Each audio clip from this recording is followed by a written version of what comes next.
The world that we live in is constantly in a state of change. Our population is drastically increasing.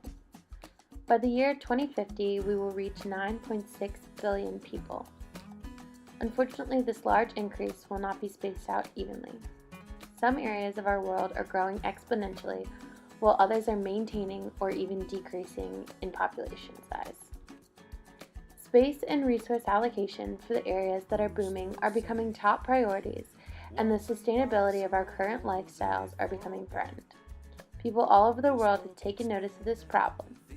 No one has yet to find the all-encompassing solution, and every day our world gets closer to the tipping point. Thus, the Challenge 2050 project was born. Within the Challenge 2050 program, students are challenged, motivated, and inspired to start forming solutions to the problems that are currently impacting our world.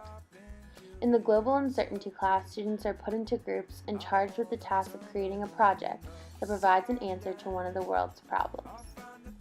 The Challenge 2050 program sees the world from 5 systems. These systems include social, health, environment, economy, and food. Students are required to form their solution from a specific system. My group was given the food system. At first, it seemed like such a vague and daunting task. We had no idea where to even begin, and even if we had, it did not seem like we would even be able to make a dent. The world has so many problems, and we as only undergraduate students did not believe we had the qualifications to solve this problem. This is where we were mistaken.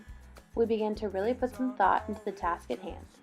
We took a look at the facts we already knew.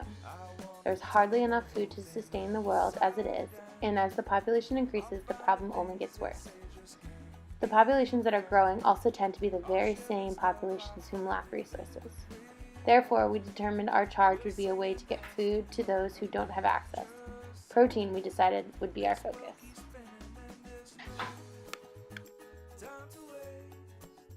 We first thought of beef. However, beef can be expensive, time-consuming, and resource-depleting. Cattle cost thousands of dollars to purchase, feed, and transport. To nourish cattle, an average of 1 to 2 acres of land is needed per cow. This was simply not going to work. On one night, as I sat in silence, contemplating the project and listening to the crickets chirp out my window, it hit me. Crickets were the answer.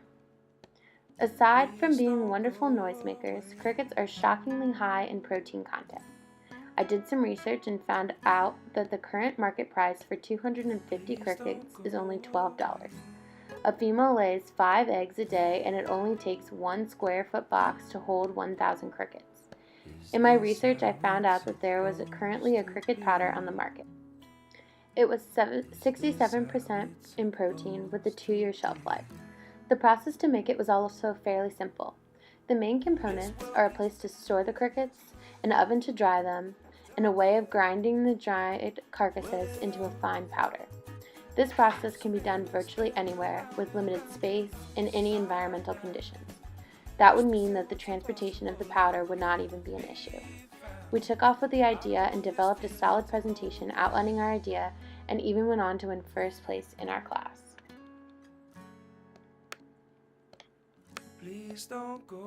This idea may still have a long way to go, however, it is a step in the right direction.